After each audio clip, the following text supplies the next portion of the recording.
Aujourd'hui, c'est un billet d'humeur pour mettre fin aux croyances sur les surdoués. Je vais t'apprendre justement comment répondre pour mettre fin à ces croyances qu'ont les personnes, que les hauts potentiels sont des génies qui réussissent de partout.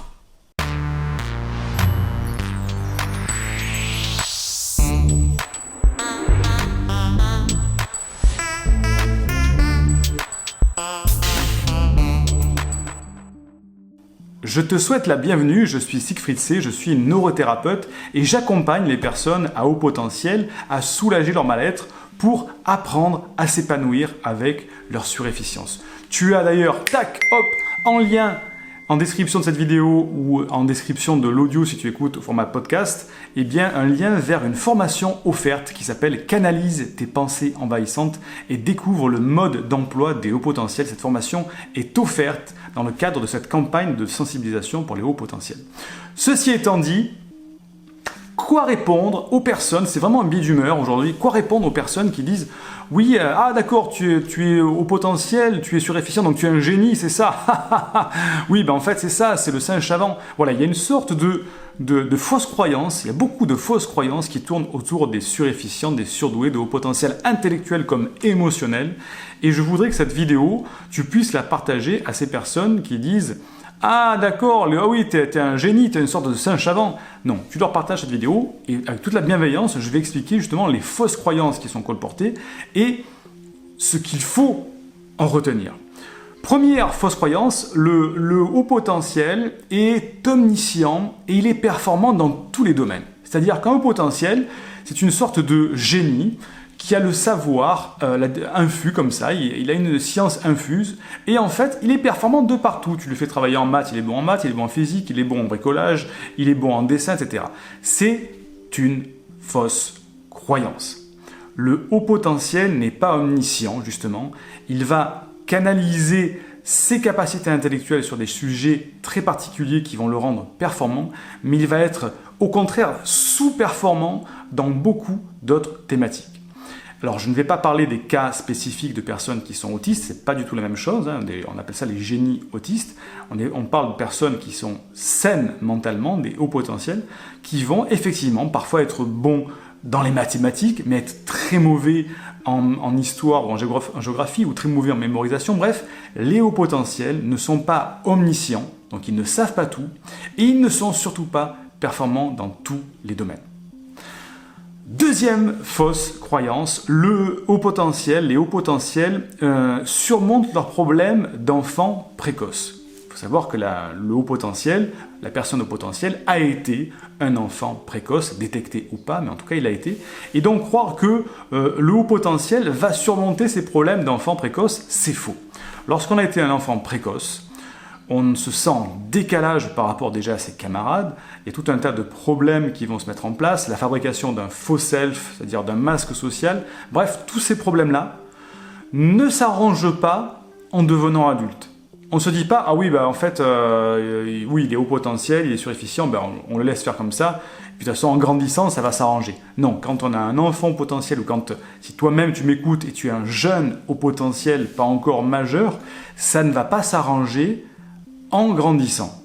Donc le haut potentiel ne se guérit pas ou ne s'adapte pas en étant adulte, il doit justement apprendre et se faire aider pour pouvoir canaliser sa pensée. Troisième fausse croyance, le haut potentiel comprend très bien ce qu'est être surdoué. Ils comprennent surtout en fait qu'ils sont différents, mais ils n'arrivent pas à mettre un nom sur leur différence. Donc le haut potentiel ne comprend pas du tout ce qui lui arrive. Autant jeune qu'adolescent qu'adulte. Tant que la personne ne sait pas que l'origine de son mal-être, de ses problèmes vient de la surefficience, elle ne comprend pas ce qui lui arrive. Elle se pense folle, elle se pense anormale, elle se pense parfois débile, mentale, enfin sous-douée. Donc le haut potentiel, non, il ne comprend pas très bien ce que c'est que d'être un surdoué jusqu'au jour où quelqu'un va lui dire « Tiens, ça peut être ton cas de la surdouance, peut-être que tu devrais aller voir ça, ou peut-être que cette personne va se mettre à lire un livre, et à ce moment-là, elle va comprendre, mais sinon le surdoué ne comprend pas du tout, au contraire, il est perdu, comme s'il tombait sur une palette d'extraterrestres, parce qu'il n'a pas du tout le même fonctionnement. Quatrième, je lis mes petites notes, quatrième fausse croyance, ils ont une image positive d'eux-mêmes. Ça, c'est encore une pensée, une fausse croyance que les gens ont de se dire, oui, ben, comme il sait qu'il est surdoué, il a une image positive de lui-même. Ou alors, si la personne ne sait pas qu'elle est surdouée, elle va dire, oui, mais je suis quand même j'ai une image positive de moi-même. Faux et archi faux.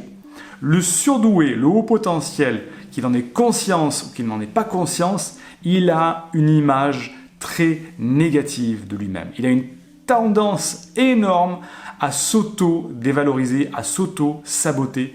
C'est une pathologie chez le haut potentiel intellectuel émotionnel. Il va toujours se comparer à quelqu'un de plus performant que lui, de plus beau que lui, de plus quelque chose de plus que lui, et donc sans arrêt va dire non mais ce que j'ai fait c'est normal, non mais ce que j'ai fait c'est nul, non mais ce que j'ai fait moi je suis pas bon, non, moi... tout le temps en train de dire je suis pas bon, je suis nul, ce que j'ai fait tout le monde peut le faire, etc. Parce qu'il va se confondre, il va se comparer tout le temps à quelqu'un qui a fait des choses encore plus extraordinaires. Et je donne souvent l'exemple du prix Nobel de physique qui va dire non mais en fait moi mon prix Nobel c'est nul, en fait tout le monde aurait pu le faire. Par contre quand je vois ce violoniste jouer une symphonie, pour moi ça vraiment c'est quelque chose d'exceptionnel. Donc voilà, le haut potentiel va être dans ce schéma-là, dire non moi ce que j'ai fait c'est normal, par contre regardez-le, lui ce qu'il a fait c'est vraiment un génie. Donc le haut potentiel n'a pas du tout une image positive de lui-même. Cinquième fausse croyance sur le potentiel, il déborde d'idées et se motive facilement. Alors, effectivement, le haut potentiel a beaucoup d'idées, c'est-à-dire que sa tête est sans arrêt en fonctionnement, mais il n'y a rien qui en sort, parce que c'est une sorte de brouhaha dans sa tête, un brouhaha non productif, et donc il a du mal déjà à trouver des idées qui vont pouvoir être mise en pratique. Et en plus de ça, au moment de se mettre dans le chemin, il va avoir une grosse difficulté à se motiver parce qu'en fait, il va être dans la procrastination. Non, je ne peux pas commencer parce que j'ai pas le bon matériel, j'ai pas la bonne solution, je suis pas encore assez formé, j'ai pas ce qu'il me faut. Donc, une quête de la perfection qui fait que, eh bien, il ne se mettra jamais en action pour mettre en place ses idées. Donc, le haut potentiel ne se motive pas facilement du tout. Au contraire, c'est un procrastinateur professionnel. Ça peut lui poser des problèmes dans le travail, ça peut lui poser des problèmes dans le couple, dans sa vie personnelle, parce qu'il a tendance à procrastiner, mais c'est de la procrastination par perfectionnisme. Sixième fausse croyance, les hauts potentiels sont admirés et ont des facilités à se faire des amis. Ça, c'est vraiment la plus belle des fausses croyances. C'est celle qu'on voit dans tous les films. Quand on voit le génie qui invente des choses, ou le mathématicien, ou voilà, la personne qui a beaucoup d'idées, oh, on va l'aduler, bravo, on l'applaudit à l'américaine, stand-up ovation, parce qu'il fait des choses extraordinaires, parce que c'est quelqu'un qui déborde d'idées, etc. Le haut potentiel est à l'inverse de tout ça dans la vie réelle. Là, on est vraiment dans le côté fabulation d'un côté et retour à la réalité de l'autre, parce que le haut potentiel, au contraire, il est différent. Qui dit différent dit, entre guillemets, dangereux. Hein, je ne vais pas expliquer plus loin, mais notre fonctionnement, on va dire, d'origine, on me dit que quelque chose est différent, ça peut être dangereux. Donc, il est différent, il peut être dangereux, donc il vaut mieux s'en éloigner. En plus de ça, il peut me faire de l'ombre, parce qu'en fait, il est plus performant dans certaines thématiques. Ou alors, sinon, il peut... au contraire, me déjouer, enfin me comprendre qu'en fait, dans le travail, dans ma vie sociale, je suis pas ma place parce qu'il a une sorte d'empathie, une sorte de vision laser qui va me mettre au grand jour. Donc les gens, quand ils sont en compagnie de haut potentiel, ne se sentent pas bien, ne les acceptent pas bien, les rejettent et donc au contraire vont avoir tendance à les rabaisser parfois. Donc le haut potentiel n'est pas du tout admiré et il n'a pas du tout de facilité à se faire des amis. C'est totalement le contraire. Septième fausse croyance, ils réussissent dans tous les domaines de leur vie. Oui, les hauts potentiels, comme ils ont une cylindrée de Ferrari dans leur tête, vont réussir leur vie professionnelle, vont réussir leur vie sentimentale, vont réussir leur vie sociale, vont réussir leur vie physique. Non, pas du tout. La grande majorité des hauts potentiels sont en situation d'échec. Attention, le mot échec est relatif. Et sont en situation d'échec parce qu'en fait, ils n'arrivent pas à canaliser la cylindrée qu'ils ont dans la tête. Donc, ils ont un outil ultra performant, mais ils n'ont pas le mode d'emploi pour l'utiliser dans leur vie professionnelle, dans leur vie privée, dans leur vie sociale. Et donc, ils ne réussissent pas dans la plupart des domaines de leur vie, bien au contraire. Certains arrivent à s'en sortir, mais très rares sont ceux qui excellent de partout et très rares sont ceux qui sont bien dans leur peau. Donc non, c'est une fausse croyance. Les hauts potentiels ne réussissent pas dans tous les domaines de leur vie. Et bien au contraire, la conclusion de tout ça, bilan de tout ça, c'est que les hauts potentiels souffrent en silence, s'enferment et dépriment et parfois même culpabilisent. Ils culpabilisent parce que c'est peut-être de leur faute s'ils sont comme ça, c'est de ma faute si j'arrive pas à me faire de relation, je préfère me rester chez moi, etc. Donc il y a une souffrance et par une sorte d'instinct de survie, il va se protéger de leur propre différence, de sa propre différence, en dissimulant ses pensées, sa curiosité, etc. Et c'est à ce moment-là qu'il va se fabriquer un faux self, un masque social pour répondre à la demande des normaux pensants. Donc ces hauts potentiels ont aussi beaucoup de mal à trouver leur voie professionnelle, leur voie de passion, et leur don devient à leurs yeux une sorte de handicap, une sorte de tare qui les étouffe. Donc on est très loin de la description très idyllique qu'on pourrait donner d'un génie, d'un haut potentiel qui va tout réussir, qui a de la gloire, qui a du succès, qui a de l'amour, quelqu'un qui va décrypter le code de la bourse et devenir un golden boy ou quoi que ce soit. Non, le haut potentiel est à l'inverse. Par contre, ce sont des diamants à l'état brut. Et tout comme un diamant à l'état brut, ça ressemble à un vulgaire morceau de verre sur lequel on va tirer un coup de pied, autant un diamant taillé, quand on le voit, quand on voit les brillances, les reflets, on dit « Waouh, ça, je le veux pour moi ».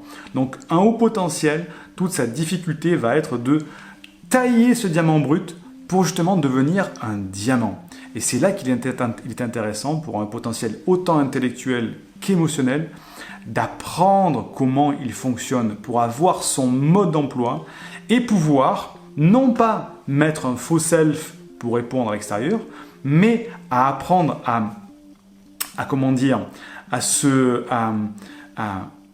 à maîtriser ses propres outils pour avoir l'audace de s'en servir et de dire à tout le monde, voilà, moi je fonctionne différemment, mais regardez, ça donne aussi de bons résultats dans ma vie professionnelle, dans ma vie sociale, dans ma vie de couple. Effectivement, je fonctionne très différemment, je suis comme ça, mais regardez, ça fonctionne bien, ça fonctionne parfois même beaucoup plus vite, et ça fonctionne parfois beaucoup mieux à la fin.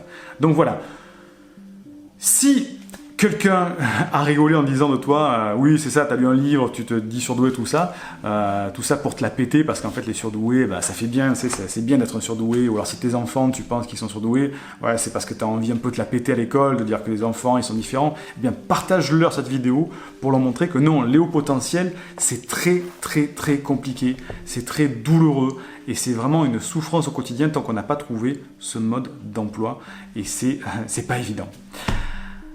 Si cette vidéo t'a plu, eh bien, mets-moi un like ou un dislike. En tout cas, laisse-moi un commentaire parce que je les lis tous et ça me ferait vraiment plaisir. À chaque fois, je réponds aux commentaires. Ça permet d'avoir une interaction, de mieux être dans la connaissance de tes attentes. Et surtout, partage cette vidéo à une personne que ça pourrait aider parce que effectivement, les surdoués, les surefficients, les hauts potentiels, eh bien, on nous colle une étiquette qui n'est pas la bonne. Je te dis félicitations d'être allé jusqu'au bout de cette vidéo et je te donne rendez-vous pour la prochaine. Indique-moi en description à quelle adresse t'as envoyé la formation offerte qui s'intitule « Canalise tes pensées envahissantes et profite de l'instant présent ». Et surtout, partage cette vidéo à une personne de ton entourage que ça pourrait aider. Et n'oublie pas, comme le disait Einstein, la folie c'est de faire toujours la même chose et de s'attendre à un résultat différent. Si tu veux t'épanouir avec ta douance, c'est le moment d'utiliser le bon mode d'emploi, celui qui fonctionne avec toi, et de changer pour faire de cette terre un monde meilleur.